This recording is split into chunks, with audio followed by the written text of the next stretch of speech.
Hello, everybody. I am Kate Hassey. I am a K through third grade technology teacher, and this is episode 4 in my Let's Get Kids Coding Now campaign. So, what I am doing right now is I am creating a set of videos, 5 minutes each, to help teachers who are like, I'm not a coder. What do I know about teaching coding? It's a whole other language. I'm not trying to learn another language.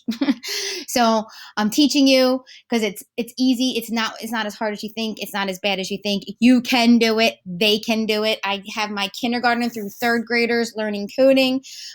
Kindergarten through third grade can all tell you what an algorithm is. My first grade and my kindergartners can really explain in their own words what an algorithm is. Which is really amazing because most adults don't know what an algorithm is. So today we're talking about steps for success for teaching big concepts to little minds. When I first started teaching, I could tell you right now, when I first started teaching little kids, my experience was with older children. So when I first started teaching little kids, it was like a whole nother animal. Like teaching kindergarten 5-year-olds through 8-year-olds is completely different than teaching middle school students and high school students. There's so much that they just don't know and can't do yet. So it makes it really hard. And you would think, like when I was younger, I was told that kids have great memories. Kids do not have great memories. They have awful memories.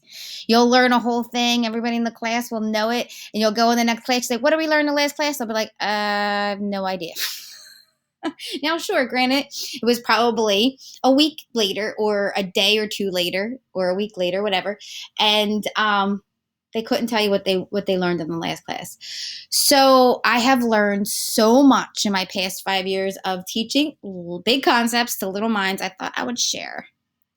So what I am going to do is share my steps for success. In my school, all of our lessons include steps for success, that if you complete these steps, you will be successful in the lesson. So here's my steps for success for teaching big concepts to little minds. First of all, make a connection.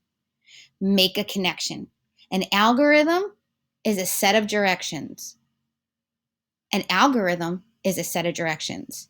That's it. That's all it is. Kids take directions all day long. They want to give directions. They know what directions are. They can give you a list of steps for brushing their teeth. They can give you a list of steps for tying their shoes, putting on shoes and socks. They can give you a list of steps for their morning. They can do this, and they love to do it. Make the connection. 2,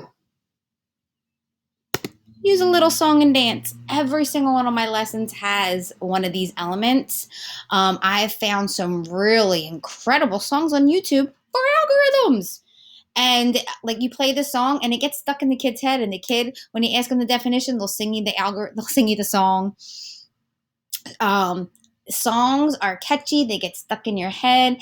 And I always like to make a little dance movement when it comes to algorithm. I love to play Simon Says with the kids. So I can say, make me a 3-step dance.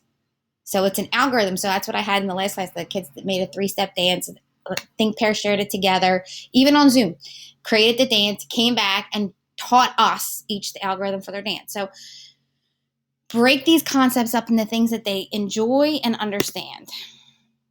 Ask students to explain and define for a prize. So after I make the connection and tell me their algorithms, and then they create song and dance algorithms, then I have them explain what an algorithm is.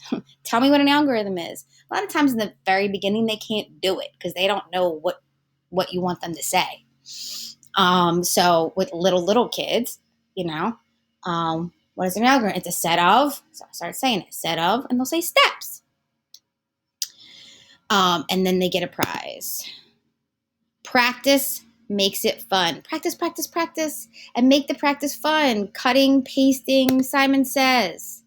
Repeat step 3 in the beginning of every class. Every single class, my students get dojo points or Skittles for telling me what an algorithm is, what a loop is, what a bug is, what a program is, and they have it memorized. They know it. So these are my steps